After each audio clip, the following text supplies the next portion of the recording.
नमस्कार, मैं सुनील लालाखंडी एक बार फिर से आपका स्वागत करता हूं मेरे इस न्यूज़ चैनल सुनील लालाखंडी के व्यूज़ में। आज दिन के 4 घंटों में कलकत्ता में बहुत ही भीषण या बहुत ही बड़ी भीषण तो बंगाली में लोग कहेंगे घटना है, जिसमें सीबीआई ने तृणमूल कांग्रेस के दो मिनिस्टर्स, एक सिटिंग एमएलए और एक अन्य पॉलिटिशियन जो कि पहले कैलकाटा के मेयर रहे थे, उनको गिरफ्तार कर लिया।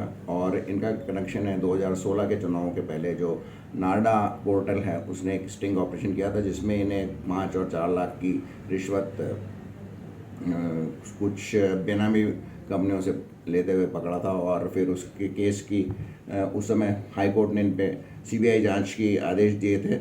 और बीच में जब एक बार समय ऐसा आया था कि बंगाल में ममता बनर्जी ने सीबीआई के प्रवेश पर रोक लगा दी थी, लेकिन फिर अब आज इन चारों को अरेस्ट किया गया। इनको उनके घर से जाके अरेस्ट किया गया है और बहुत ही तीखी प्रतिक्रिया हुई है, क्योंकि बंगाल में मुख्यमंत्री कहती कि बिना विधानसभा अध्यक्ष और मुख्यमंत्री की अनुमति के कैसे आप इन्हें गिरफ्तार कर सकते हैं, जबकि इनकी गिरफ्तारी के आदेश या को क्लियरेंस राज्यपाल जगदीश धनखड़ ने दी थी, जो कि नेचुरली काफ़ी नाराज़ थे ममता बनर्जी से, उनसे गवर्नमेंट पे, क्योंकि उन्होंने जो चुनाव के बाद में बंगाल के में कूच बिहार आदि क्षेत्रों में दंगे हुए थे और इनमें काफ़ी हिंदुओं और अन्य लोगों की हत्याएं की गई थी, महिलाओं के साथ बलात्कार आदि के विषय भी हुए थे। और भागकर वहाँ पर कुछ लोगों को हिंदुओं को बंगाल से आसाम जाना पड़ा था। तो इसकी भी एक तरह से आदेश नहीं दी थी और तीखी नोकझोंक हुई थी मुख्यमंत्री और जगदीश धनखड़ के बीच में, राज्यपाल जगदीश धनखड़ के बीच में। अंततः राज्यपाल ने सीआरपीएफ से हेलीकॉप्टर मंगाया और वो उन क्षेत्रों के भ्रमण पे गए। वहाँ भी पुलिस ने उन्हें कई स्थानों पर जाने के लिए इजाज़त नहीं दी, कूच बिहार में विशेषकर। उसके बाद वे शायद आसाम भी गए, जहाँ पर वो विस्थापित लोगों से मिलने भी गए।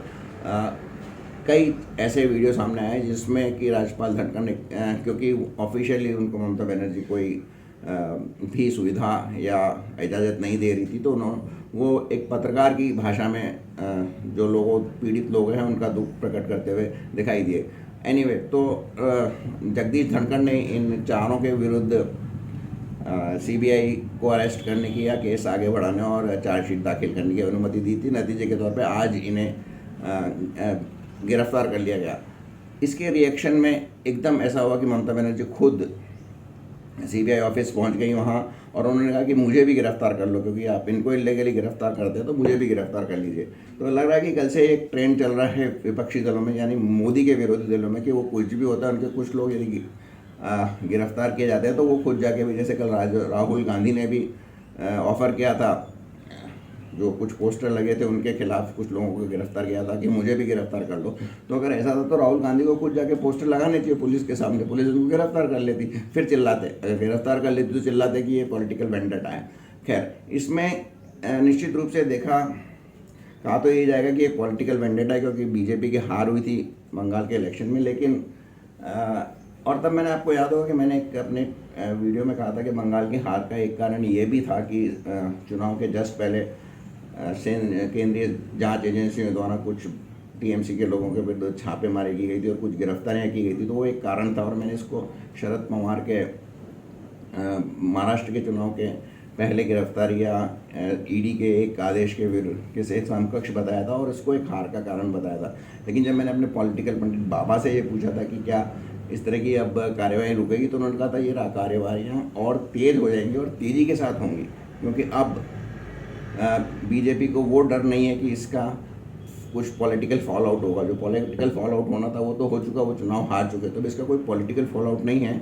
और अब ये जो भी जांचें हैं, ये तो नारदा के केस में हुई, शारदा के केस में, शारदा चिटफंड के केस में भी कुछ जांचें होंगी और उसमें भी कुछ गिरफ्तारियाँ होंगी। इन जो ये नारदा पोर्टल के एक्सपोजर के स्टिंग ऑपरेशन में, इसमें एक पुलिस ऑफिसर भी शामिल है, जो शायद आपको याद होगा कि जिसकी गिरफ्तारी या जिसको जब समन दिए थे सीबीआई ने, तो ममता बनर्जी ने और उनकी पूरी सरकार धरने पर बैठ गई थी। तो ये काफ़ी इंटरेस्टिंग रहेगा। और कुछ लोगों का मानना है कि पॉलिटिकल वेंडेटा है, इसलिए उन्हें केवल टीएमसी के लोगों को ही गिरफ्तार किया गया, शुभेंदु अधिकारी, मुकुल राय आदि को क्यों नहीं किया गया। तो इसमें सीधा सीधा ये कहना है कि कहा जाता है कि भाई, अगर 7 में से 3 को नहीं गिरफ्तार किया जा रहा है किसी कारण से, तो क्या 4 को भी या 5 को भी छोड़ दिया जाए? कानून तो ये कहता है कि जो आप इसको भी एक्शन लो, जिसके उनको तो स्टार्ट करो। 4 पे नहीं ले रहे तो इसका मतलब 5 को छोड़ दें, ये तो कोई नहीं बनता है कि मैं। और दूसरी बात ये है कि एक्शन भी काफ़ी लेट हुआ है। अब तक जनरली ये होता हुआ है कि पॉलिटिकल पार्टी दूसरी पार्टी के पॉलिटिशियंस के खिलाफ डरती थी, इलेक्शन नहीं लेती थी, क्योंकि सत्ता पलट के बाद उनको हमेशा बैकलैश का डर रहता था कि अगर वो सत्ता में आ गए तो वो हमको परेशान करेंगे। तो इस बार की शायद मोदी सरकार इस तरह की नहीं है, वो एक्शन ले रही है। और एक और इंटरेस्टिंग बात है कि इसी के खिलाफ टीएमसी ने भी एक शिकायत दर्ज की है। उन्होंने कलकत्ता पुलिस से शिकायत दर्ज की कि इलीगल तरीके से सीबीआई ने गिरफ्तार किया है 4 पॉलिटिशियंस को। और जब सीबीआई के ऑफिस के बाहर बांग्ला टीएमसी समर्थकों ने और जो घेराव किया, धरना आदि दिया, तो उसके खिलाफ बीजेपी ने एक शिकायत दर्ज की है कि वे सीबीआई के कार्य में बाधा डाल रहे हैं, ऑफिशियल वर्क में बाधा डाल रहे हैं। तो यह भी फिलहाल इनकी स्टेज के शिकायतों तक ही है, इनको एफआईआर में कन्वर्ट नहीं किया गया है। एफआईआर में तब वो सीआई शिकायत जो होती है, यानी कंप्लेंट जो होती है, वो आपकी होती है, और एफआईआर जब उसको पुलिस का आपकी कंप्लेंट को वहाँ पे दर्ज कर लेती है तो उनका वर्जन होता है, जिसमें पुलिस को लगता है कि हाँ इसमें कोई प्राइमा फेसी केस बनता है, कुछ क्रिमिनल केस बनता है, तो फिर वो एफआईआर दर्ज करती है। तो ये काफ़ी इंटरेस्टिंग सिचुएशन वहाँ पर है। लेकिन इतना तो ज़रूर है कि बंगाल में जो हार हुई थी और उसके बाद जो हिंदुओं पे हिंसा हुई थी, उसका कहीं ना कहीं एक तरह से बदला लेने की बीजेपी कोशिश कर रही है, ये आरोप लगाया जाएगा। हालांकि एक्शन तो होना चाहिए जो पॉलिटिशियन करप्ट हैं उनके खिलाफ, और ये किसी तरह से ममता बनर्जी को झुकाने की कोशिश है बीजेपी की तरफ से। लेकिन ममता बनर्जी लड़ाका है, और सीबीआई और केंद्रीय जांच एजेंसियों के लिए टीएमसी के किसी भी अधिकारी को या कार्यकर्ता को या फिर किसी भी पॉलिटिशियन को गिरफ्तार कर उस पर केस चलाना कोई आसान काम नहीं होगा। लेकिन नरेंद्र मोदी और अमित शाह आसान कामों के लिए नहीं जाने जाते हैं। तो देखिए आगे आगे होता है क्या। और अंत में फिर हाँ, एक और इंटरेस्टिंग जो मैं हमेशा कहता हूँ आपको कि 2 गज दूरी, मास्क है जरूरी, इसी संबंध में कि चुनाव में जब कुछ हो रहा था तो लोग कह रहे थे कि भाई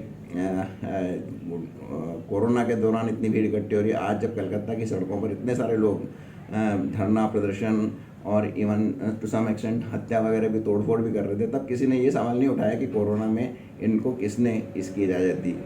तो बस यहीं पे मैं आपको छोड़ जाता हूँ।